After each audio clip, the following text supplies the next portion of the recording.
this morning? Good. All right. I'm inviting you to stand up and sing Holy Water with me as the opening song here.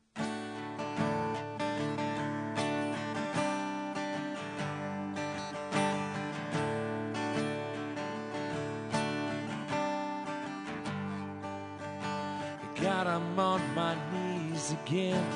God, I'm begging, please again. I need you. Oh, I need you. Walking down these desert roads, water for my thirsty soul. I need you. Oh, I need you.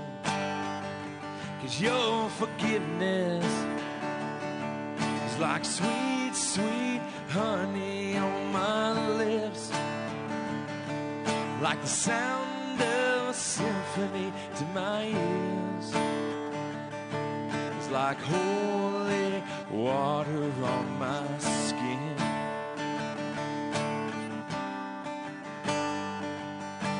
Dead man walking, slave to sin. I wanna know about being born again. I need you. Oh God, I need you.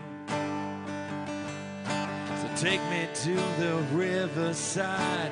Take me under and baptize. I need you. Oh God, I need you. Your forgiveness is like sweet, sweet honey on my lips. It's like the sound of a symphony in my ears. It's like holy water on my skin.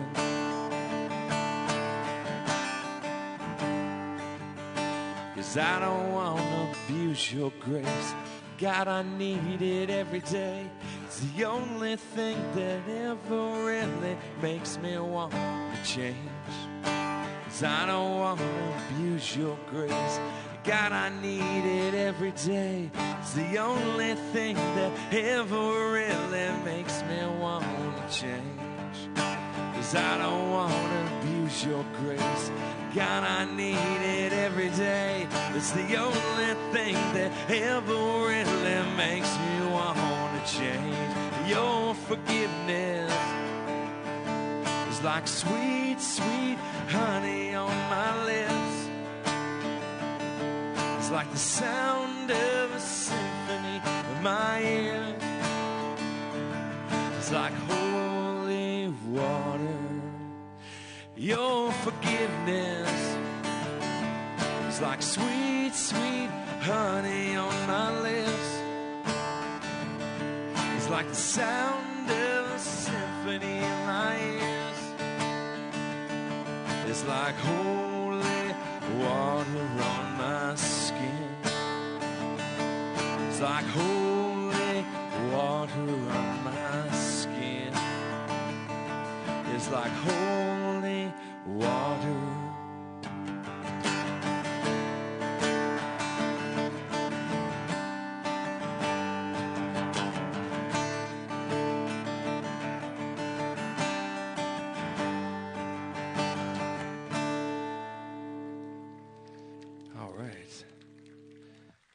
I believe it's time for the children to be dismissed, so you can take a look over there with the person with the yellow flag, and yeah, we'll keep going here.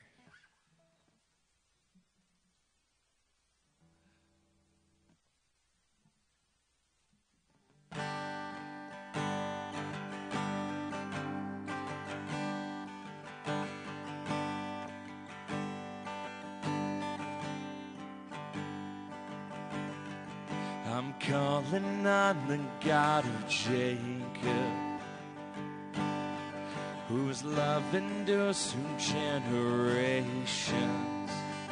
I know that you will keep your covenant.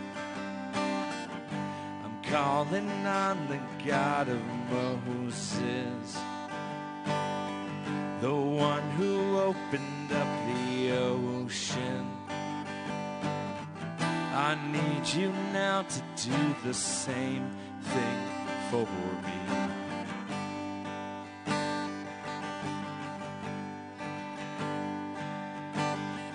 Oh God, my God, I need you. Oh God, my God, I need you now. How I need you now. Oh rock of ages, I'm standing on your faithfulness. On your faithfulness. I'm calling on the God of Mary, whose favor rests upon the lowly. I know with you all things are possible. I'm calling on the God of David,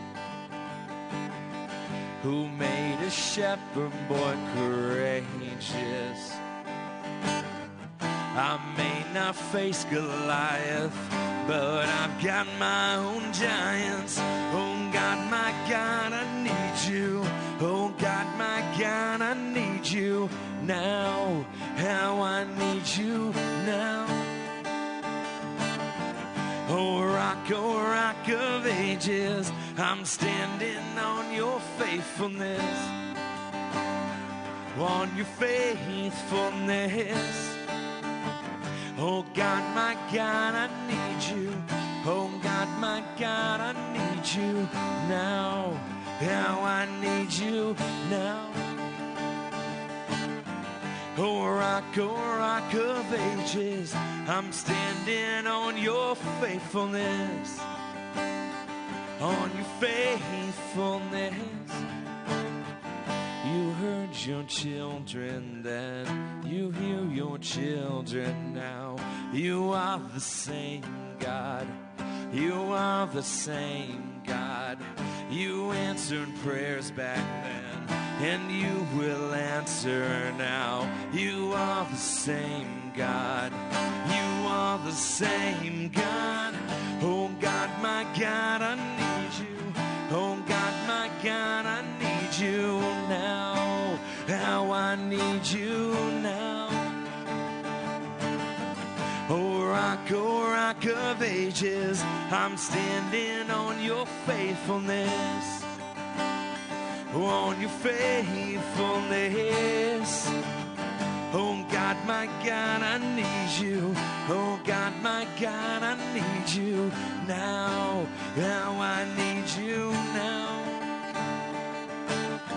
Oh rock of ages, I'm standing on your faithfulness.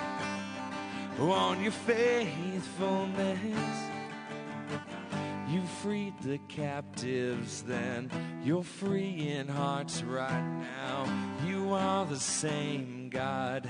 You are the same God. You touched the lepers then, I feel your touch right now. You are the same God. You are the same God. Oh God, my God, I need you. Oh God, my God, I need you now. How I need you now. Oh rock of ages, I'm standing on your faithfulness. On your faithfulness. I'm calling on the Holy Spirit. Almighty river, come and fill me up again. Come and fill me. Come and fill me again.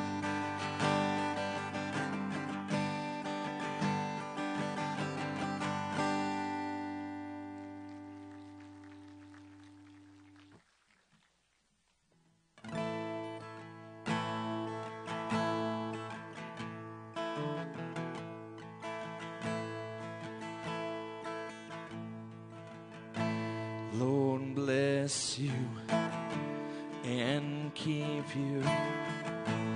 Make his face shine upon you and be gracious to you.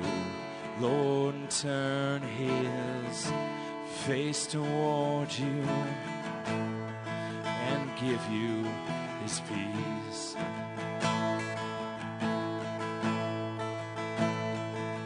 Singing, ah, Amen. Amen. Amen. Singing Amen. Amen. Amen. Lord bless you and keep you. Make his face shine upon you. Be gracious to you. Lord turn his face towards you and give you his peace.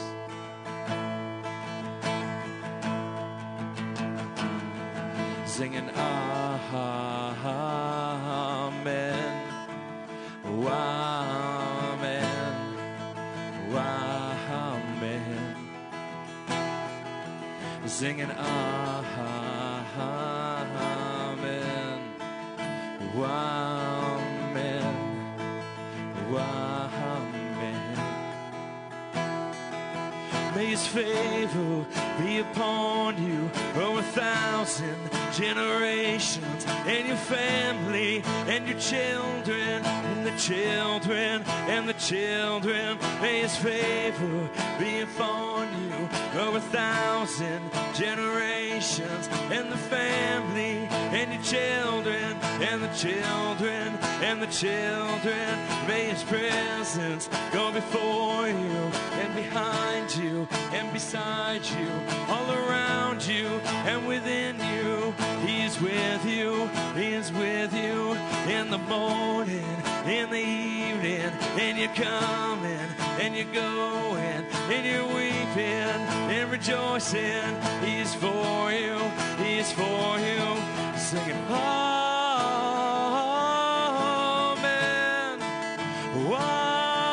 Amen, Amen, singing Amen, Amen, Amen.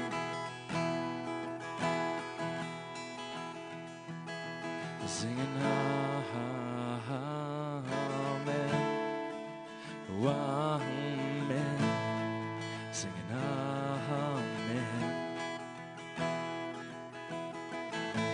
Lord bless you and keep you. Lord, his face shine upon you, being gracious to you. Lord, turn his face towards you and give you his peace.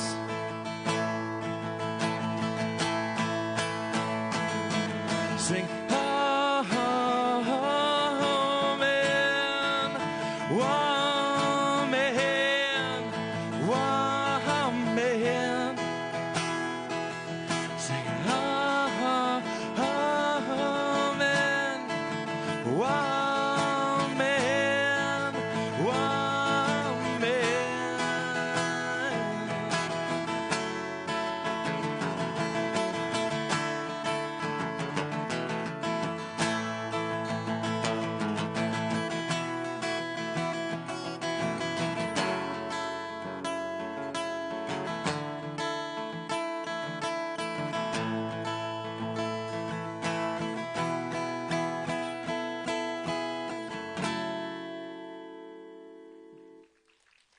All right, you may be seated.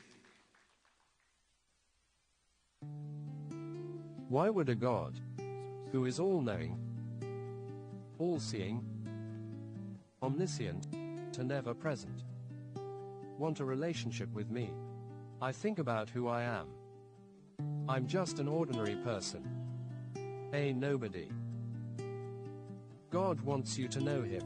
He created you because he wants to be friends with you forever. Stop a minute and let that sink in. To think that God, the one who holds stars in his hands, died for you, and knows how many hairs you have on your head at this exact moment, wants you to know him, is unfathomable. How can habits and disciplines that are quite ordinary allow us to experience an extraordinary God. Good morning. I want to welcome those of you who are here in Dodgeville. I want to welcome our Richland Center family. And if you're watching online, we appreciate you being with us. My name's Scott. I'm on staff here. I work with some pretty awesome people. But it's a privilege, however you're viewing us, however you're with us, it's really a privilege to have you here.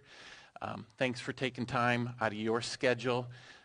We know that there's only so many hours in a week, and the fact that you would make this commitment, it matters, and it means a lot to us. So here's what we've been doing for the last couple of weeks. We've been looking at this idea that there is an extraordinary God. And we haven't even looked at how extraordinary he really is. Actually, we're going to do that in about 2 months. But then there's ordinary me. You know, there's this extraordinary God. He created everything with words. And then there's me. I sometimes have a problem speaking in complete sentences. You know, there's this extraordinary God who has never once in eternity been confused, wondered what he should do next, wondered if he should, where do I go? And then there's me. You know, I got a new car about a month ago, and yesterday I was wandering around the parking lot looking for my old one.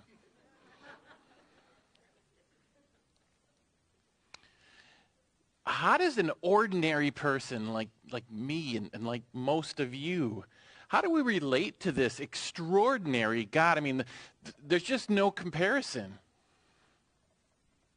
And this is what we've learned. Our relationship with God is like every relationship. There's certain things, and they're ordinary, that we do to make every relationship better. And in the past couple of weeks, we've looked at this idea, you know, listening and speaking are really important in relationships. And we've learned that that's important to God. He wants us to listen to him, not audibly. You know, you don't do one of these deals with God, but this idea of reading the Bible. And God wants to hear from us, which when you think about it, ordinary me, extraordinary God wants to hear from me. That's pretty amazing. And we looked at that last week. How do I actually talk to this God? But that's important in every relationship. And the amazing thing is, as we walk our way through this, nothing that God asks of us is on the level of extraordinary. It's meant to be ordinary. It's what I can do, what you can do, what he can do, what she... He doesn't ask extraordinary. He's done the extraordinary for us. And so we're going to look at something today that, quite honestly, for most of us, it's not ordinary, but it can become ordinary. It doesn't start that way for anybody, but it's meant to end up that way. But before we do that, I want to look at just a couple, actually 3 stories in the Bible. These are individuals. We don't even know their names. That makes them just about as ordinary as you can get. They're really important people, but the authors of the Bible don't even tell us these individuals' names. The first one's just a boy. He hears that this guy named Jesus is talking, and you know, he's set for the day because he's got his lunch with him, and he shows up to listen to this person, Jesus. And then that group of people, these strange 12 men, they wanted his lunch. He had 5 loaves of bread and he had 2 fishes. And honestly, he didn't even have fish. The word for fish, it's really a word that should be translated like fish relish or fish jelly, which sounds gross if you ask me. And I'd be willing to give up my lunch if all my mom gave me was fish jelly. And they said, can we have your lunch? And like every other kid his age, you know what he said? Mine. Except he didn't. He gave them, he was generous with his lunch. And Jesus took that lunch. He fed 5,000 men, plus women, plus children, so somewhere between 15,000 to 20,000 probably. We don't know his name, though, so we're going to give him a name today. His name was Freddie Fish Relish. His story is found in John 6, 1 through 13. You should go read it. This is a pretty everyday kid. He was just really generous. And he figured he had something to give, even if it just was fish relish. Second one, this woman was the widow. We don't know her name. And she went to the temple, and there's lots of things going on at the temple, and lots of noise, and lots of people doing this, and lots of people doing that. And there were people putting lots of money in, and they were making it, they kind of like to get your attention as they dropped their money in the box. And this widow, she dropped 2 coins in the box. And Jesus kind of went, whoa, everybody stop. Look at what she just did. Look what she just gave. How generous she was. She doesn't have a name, so I'm going to give her a name. Her name is Tammy 2 Cents. Her story is found in Luke chapter 21, verses 1 through 4. The last individual, he's just a guy. Literally, that's all we know about him. He was a guy. He was a guy. He owned a donkey and the donkey's colt. And he was just going about his everyday business, whatever he did, because he's just a guy. I don't know anything about him other than he's just a guy. And Jesus told his disciples, go into town. You're going to find a donkey and a colt. Go get them for me. So the disciples went into town. They saw the donkey and the colt. They started to take them. And the guy comes out, and guess what he said? What are you doing with my donkey? And they said, Jesus would like them. He said, sure. And then, not all that long afterwards, Jesus rode that donkey into Jerusalem on what we call Palm Sunday. And everybody there was pointing, look, look, look, it's Jesus. Except for one dude. You know what he was saying? Look, look, look, it's my donkey. He was just generous. You know what his name is? I don't either, but this is what I'm going to call him. That's Don Donkey. His story is found in Luke 19, 30 through 34. You know the amazing thing about these people? We've never, ever known their name. But for 2,000 years, millions of people have read their stories. Freddie and Tammy and Don have actually changed lives, and we don't know what their names are.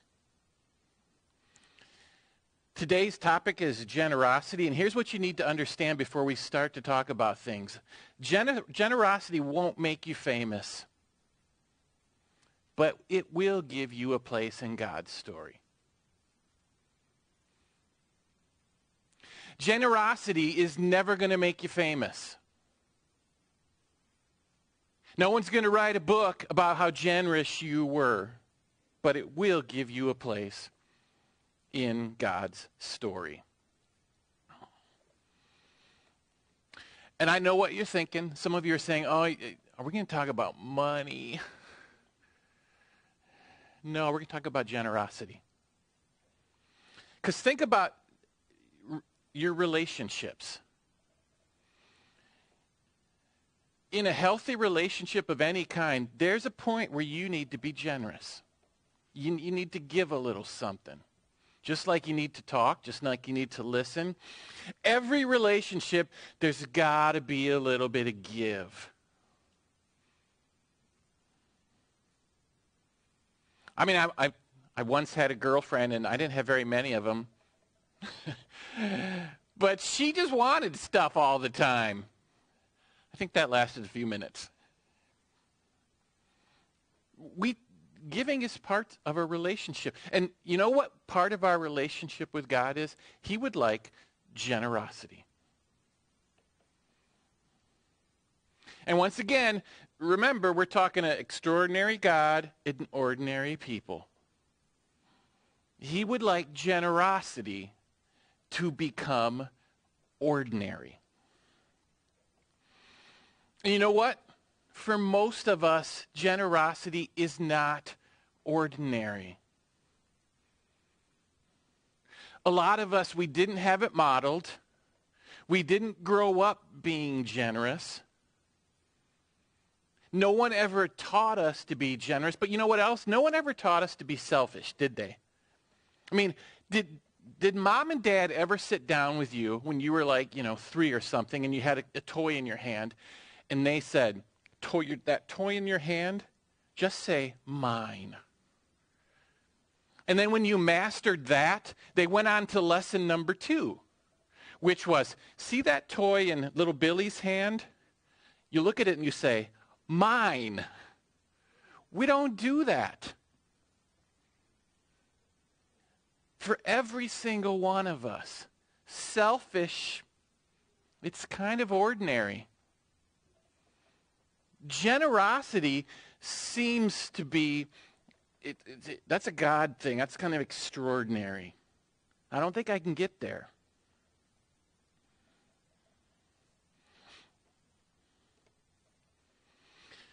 So we're going to talk about how do you make generosity ordinary?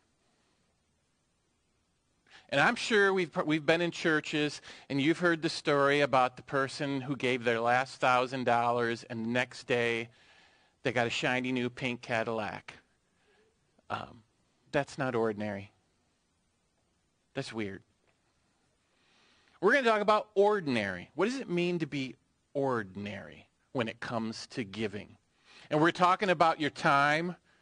We're talking about your talents. We're talking about your treasures, which, yes, means money. What does it take in our lives to make giving, generosity, ordinary? It's just what we do. The interesting thing is the Bible kind of gives us 3 images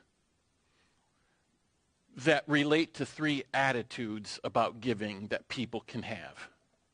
And they're pretty basic images that we all understand, but they kind of weave themselves throughout the Bible, and we don't have time to look at all of them in great detail today. But there's 3 attitudes, and I'm guessing that every single one of us falls into one of these categories when it comes to giving. And I'll be honest with you, I grew up in the first one, and most of us grew up in the first one. It's no shot against my parents, no shot against your parents, no shot against whether you were middle class, lower class, upper class, whatever class you were. But there's a mindset that a lot of us grew up in, and it's this mindset. The bag mindset says there's never enough. I can look at a bag and I know when it's full. And I know when it's empty because it's always obvious, it's always there, and I can always look. There's never enough. It's not quite full yet. I just took some out. It's out. I'd love to give. I'd love to share some time, but I only have so much time. I only have so much treasure. I only have so much talent. And all I have is a bag's worth. And a lot of us think that way, right? There's not enough. I need more. This is all I got. I don't have a lot of talent. I don't have a lot of time. I don't have a lot. This is all I have.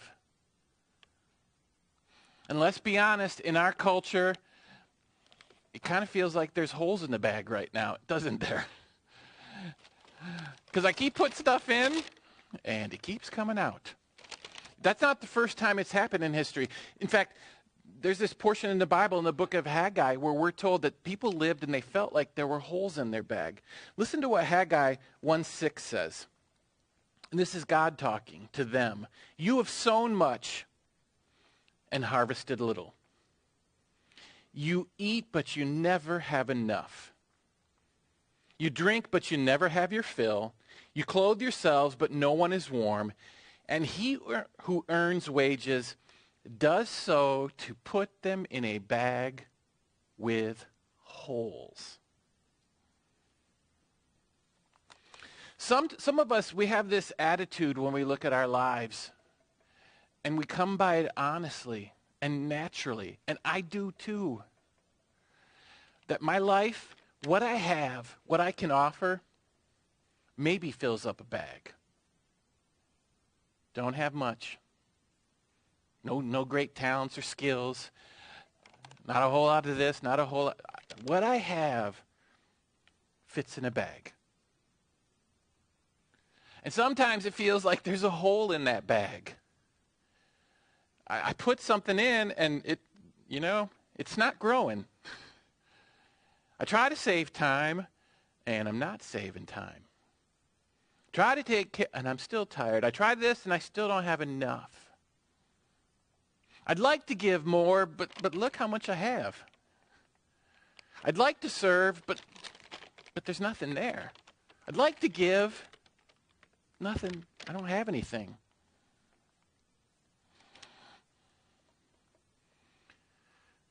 That's a normal mindset for a lot of us. That's kind of ordinary for many of us. But there's another mindset, and it's, we kind of have to work towards this one. But there's another mindset. But before we look at that mindset, there's a guy in the Bible who had a bag mindset. And it's not really a flattering character. You know who had a bag mindset? His name was Judas. Because listen to this story about Judas. It's found in John chapter 12. 6 days before the Passover, Jesus therefore came to Bethany, where Lazarus was.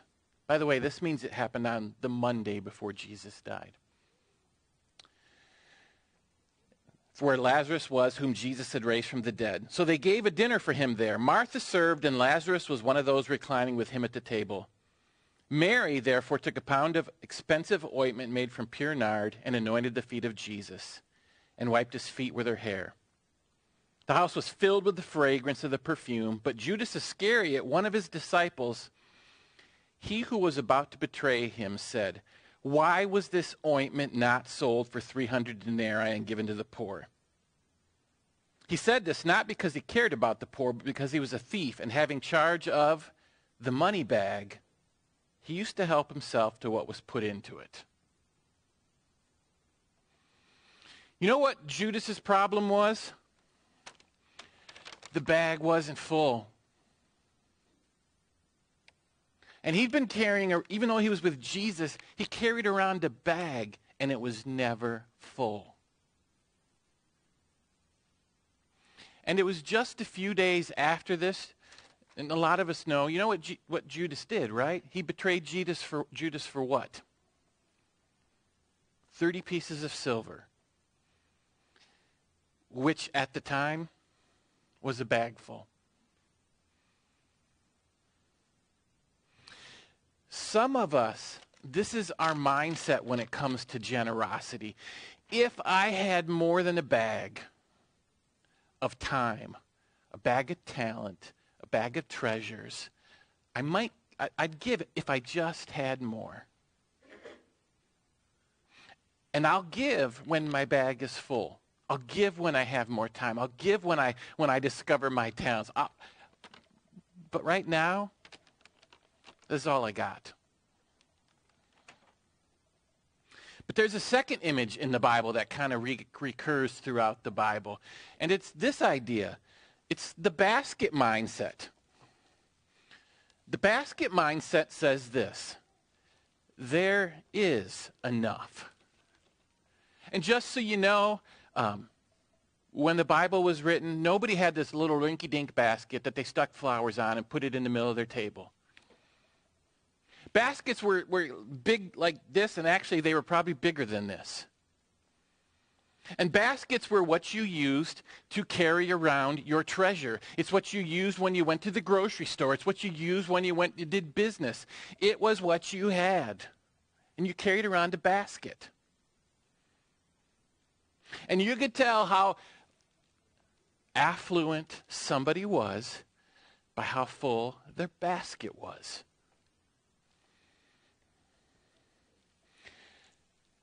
And God says this to the Israelites in the Old Testament in Deuteronomy 28. If you faithfully obey the voice of the Lord your God, being careful to do all his commandments that I command you today, the Lord your God will set you high above all the nations of the earth, and all these blessings shall come upon you and overtake you. If you obey the voice of the Lord your God, blessed you shall be in the city, and blessed shall you be in the field. Blessed shall be the fruit of your womb, and the fruit of your ground, and the fruit of your cattle, the increase of the herds, and the young of your flocks. Blessed shall be your basket and your kneading bowl. You want to know the first step to kind of being generous? And sometimes we think about, I don't know how these are connected. They're connected because God says they are. You want to know how you go from saying, this is my life, this is what I have, to no, I got something bigger. If you're obedient to God in small things, here's what you're going to slowly but surely realize. I have a basket. I have a basket of time. It's bigger than a bag. I got a basket of talents. I don't have them all. I have a basket. I have a basket of treasures. Not a millionaire. Don't own several houses. But I got a basket. And then Jesus kind of takes this imagery to the New Testament, this idea, I got a basket. And he says this in Luke chapter 6, that this is what God does when you give. Give, and it will be given to you. Good measure, pressed down, shaken together, running over, will be put into your lap. And sometimes we think, what does that even mean, put into your lap? You know what you put in your lap meant? It means you're sitting there with your basket. And God says this, you give, and I'm going to put into your basket. And like you do with flour when you bake, you kind of like measure it and you shake it and you get, and brown sugar. You didn't know how much I knew about baking, did you? You like press the brown sugar down and you fill it up and you have to level it off and stuff, and then you pour it in. By the way, the cinnamon rolls, I made them yesterday. You're welcome. But that's what God does with your basket. He kind of like, I can get a little more in there. Let's shake it. And they would do this. They would sit and they'd shake to make sure that in the business transaction they got a basket. They knew what Jesus was talking about. Because they had more than a bag. They had a basket. And here's what Jesus is trying to tell us about this image of a basket. And you kind of have to hang with me here. If you keep what you have what you have. If you keep what you have what you have. But if you give, God multiplies. If you keep what you have, even if it's a basket, I have a basket full of stuff. I have a basket of time. I have a basket of talents. I have a basket of treasures. That's what you will have. But if you give, this is what God promises. I'm going to push it down and add a little bit more.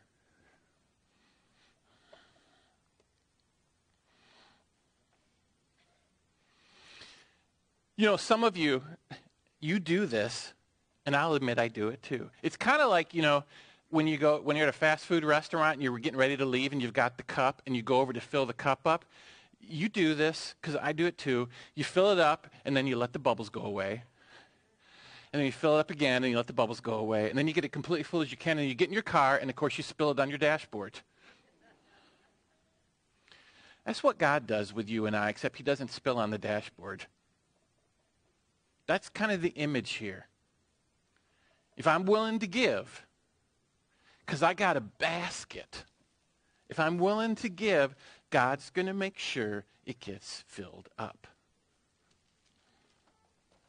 And by the way, if that's your mindset, that's awesome.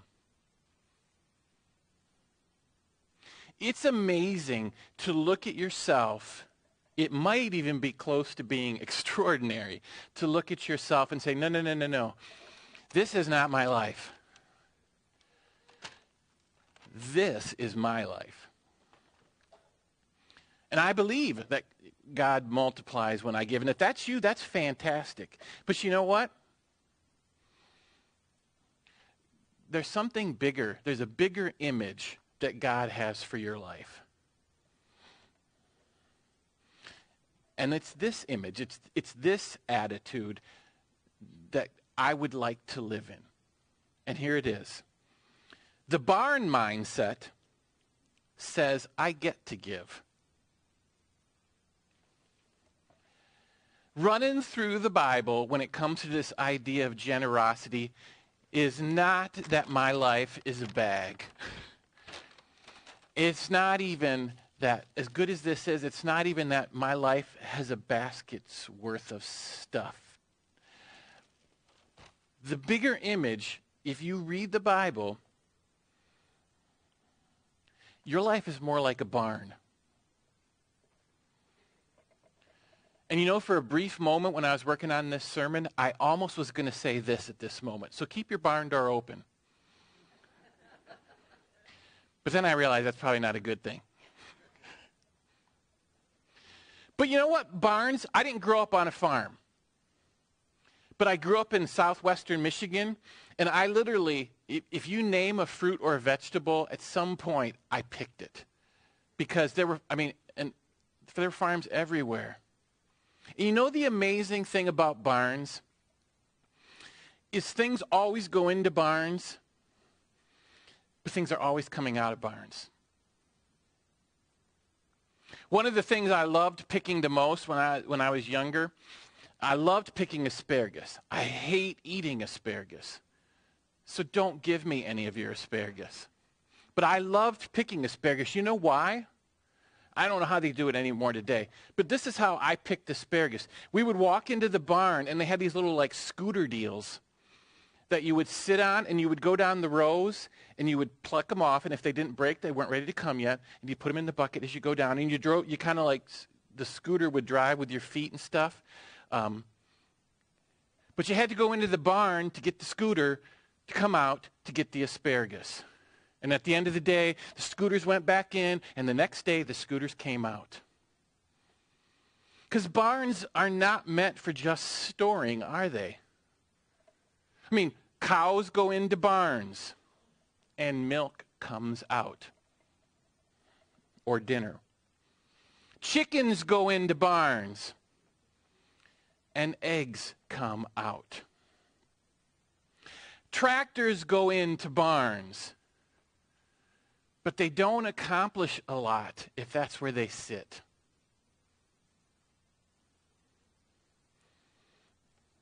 The barn mindset says this: I get so I can give.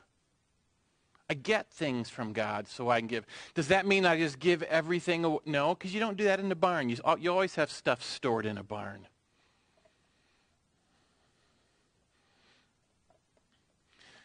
Look at what Proverbs says about a barn mentality. Honor the Lord with your wealth and with the first fruits of all you produce. Then your barns will be filled with plenty, and your vats will be bursting with wine. Your life is not a bag. I don't have much time. I don't have much when it comes to talent. I don't have much to give. There's not a whole lot in there. Your life is actually bigger than a basket. I don't have a barn to give you, to show you. Your life is more like a barn. Barns are not meant to store things indefinitely. You don't walk into a barn and say, well, that's what I've been storing for 10 years. And that's not how barns work.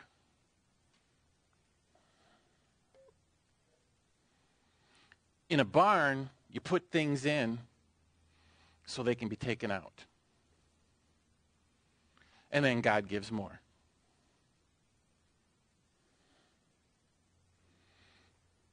You don't wait to give when your bag is full, because I don't think my bag's ever been full. You don't wait to give when your basket's been full, because I don't think my basket's ever been full. But a barn, you don't wait till it's full to use it. Things go in a barn and things come out.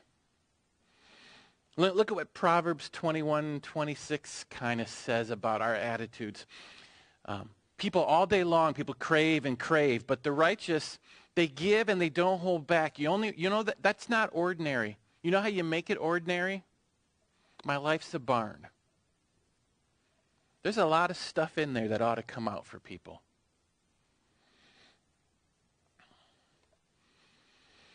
So if this is what your life, and it's not flattering, I realize that, but you know, your life kind of looks more like a barn. And as wonderful as that barn looks, it's not functioning until something's coming out.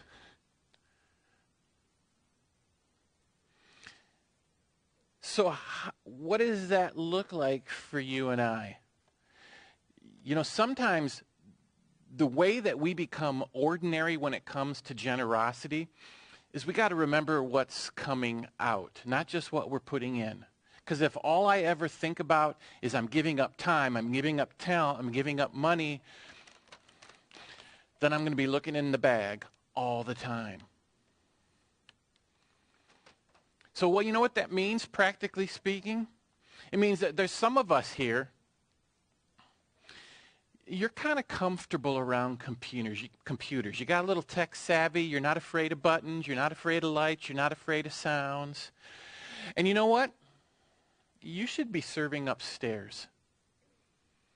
Because the people who push the buttons up there, there's somebody who's sitting here and they hear what I say, but when they see it on the screen, this is what they say. I understand Jesus a little bit better because you pushed a button. That's what comes out. And there's some of you, you know, you should be working in our kids program somewhere, not because the kids are cute, although they are, but because for 1 hour a week, mom and dad have somebody they trust watching their kids, and they come in here and they learn a little bit about Jesus. That's what comes out when you put in. It's not about the hour I give or the talent that I have to give up. Some of you you'd be great greeters at the door. And you know what happens when you greet at the door? You're going to greet somebody who for 6 days of the week has had nobody glad to see them. And then you are there. And you smile and you welcome them. They walk in the building and they find out that Jesus welcomes them too. You put something in and something comes out the barn.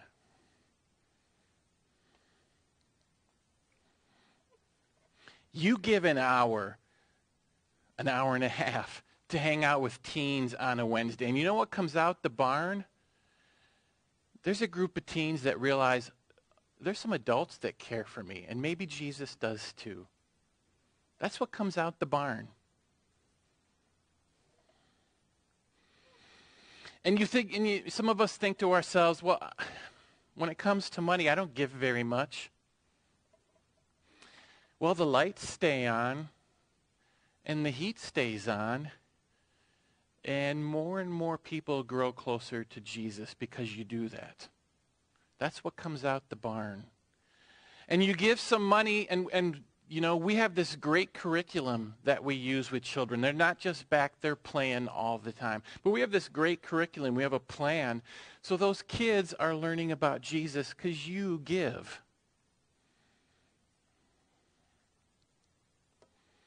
Because it's more like a barn than a bag.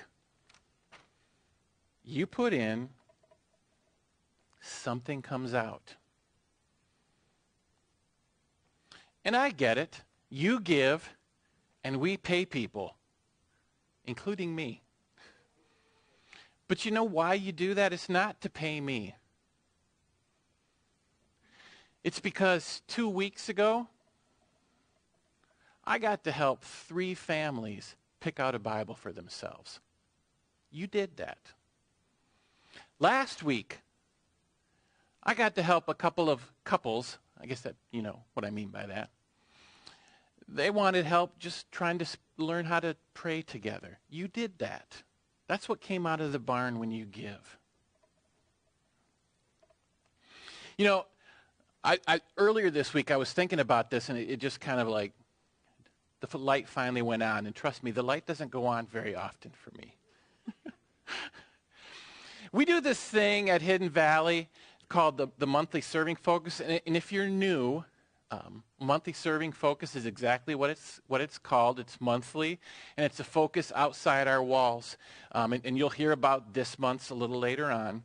But our Monthly Serving Focus, you all give a lot of money to them. You really do. I mean, it's stunning. And the number continues to grow and grow and grow and grow. You know why the Monthly Serving Focus is so successful? Because we treat it like a barn. Because we tell you what the outcome is. Last month, you gave to help a family go back to Poland so they could translate the Bible for the Roma people. You gave because you knew what was coming out.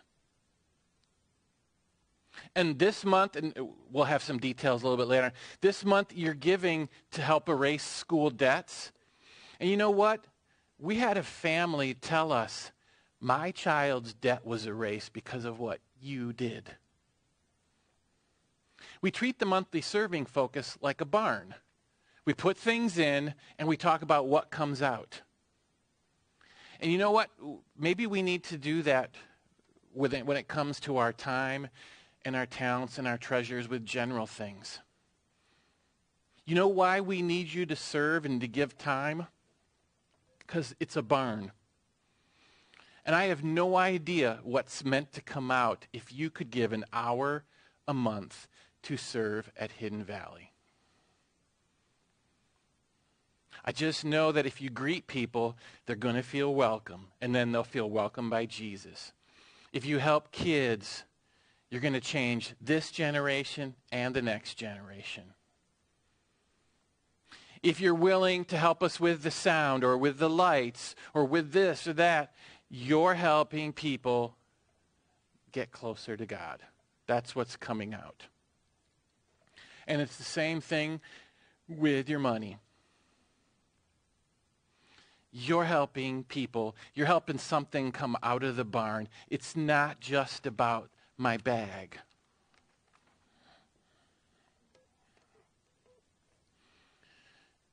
You do that when you give.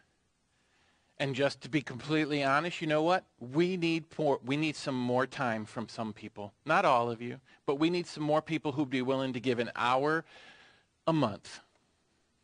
Sometimes even less, quite honestly. Figure out what it is where you're drawn to and let us know. You can put it on your card, your connection card. And focus on what's going to come out. Because, you know, some people, it's not enough to hear me say it. Some people are visual. And it's so important, the people who actually make things happen behind me. And I don't want to stand here and scream for a half hour. So the people who are back there, it's really important that the mic works. But we also need finances. And you're going to notice this. We're going to kind of on a monthly basis starting real soon here, kind of give you a better update, keep the communication a little bit open about what we need. But we need to think about this place as a barn, because there's been a lot of great things that have been happening over the past month, and that's because of you.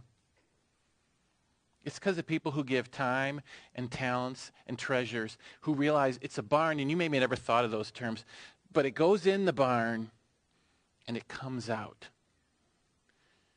You know what you call a barn? Nothing comes out. It's called a shed. We're not meant to be sheds either. We're barns.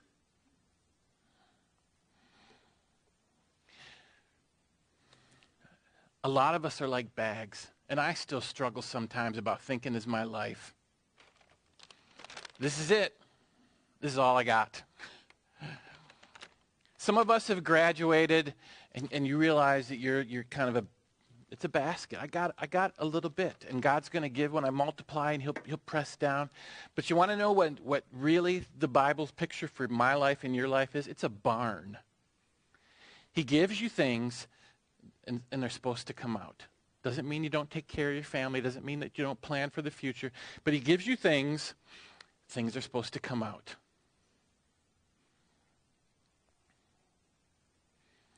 Bags, baskets, barns, and there's one really more important image, and it's this image.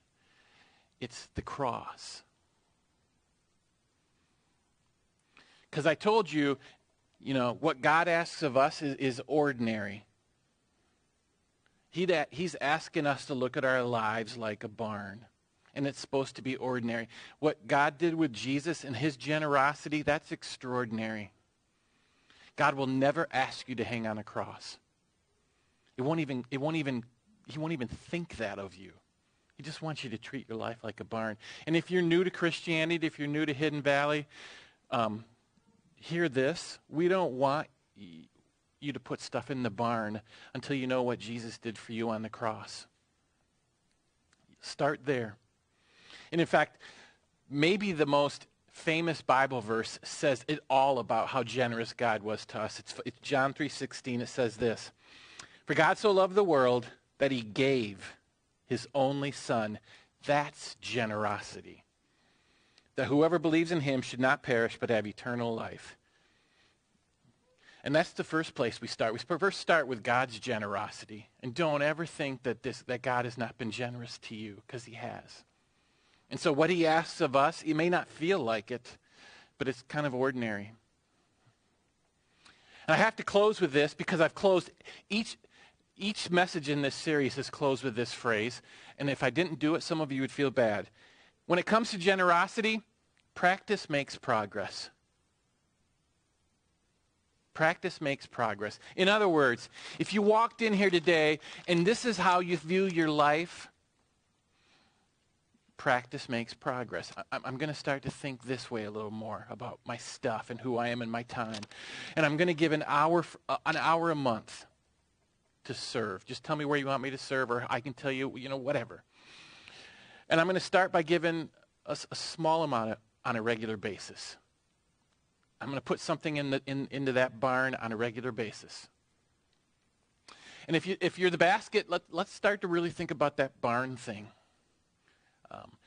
Because God gives, so I can give, so He can give more to me. Every relationship, there's an element of generosity. It should not surprise us that our relationship with God is the same. This may not sound flattering, but it should be. You are a barn. But I'm not going to say open your barn door, because that'd be weird. So let's just pray. God, I thank You for what You have given to us. You gave Your Son, and You've never asked anything like that of us. And God, I pray if there's somebody watching, somebody here in Dodgeville, somebody in Richland Center who's never said these words before, they'd simply say this: I believe that Jesus was a gift, a generous gift that God gave for me. And Lord, I pray for the rest of us. Selfishness is ordinary. It's ordinary for me, and it's work to change. So I pray, Father, that we would begin to see our lives like barns and not bags. You have given to us so that we can give to others and make a difference. In Jesus' name, amen. Thank you, Pastor Scott. Good morning, everyone. Just a few announcements before we go. So yesterday we had a booth at the Grilled Cheese Championship event in Harris Park. So we want to give a huge thank you to all those who brought in cookies, bars, loaves of breads, and other treats.